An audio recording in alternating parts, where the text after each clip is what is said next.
माझे नाव वैभवी कांबळे. मी इयत्ता दुसरी शिकवते. माझ्या टीचरचे नाव सीमा जाधव.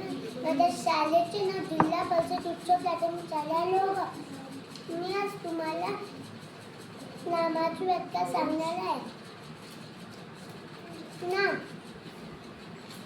कोणत्याही व्यक्तीच्या, वस्तूच्या, पदार्थाच्या नावाला नाम असे म्हणतात. यामध्ये दिसणाऱ्या न दिसणाऱ्या सजीव व निर्जीव वस्तूचा समावेश होतो.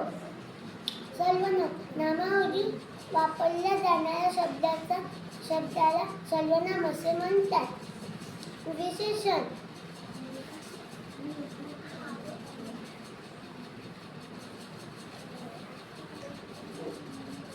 नामाबद्दल विशेष माहिती सांगणाऱ्या शब्दाला विशेषण असे म्हणतात. क्रियापद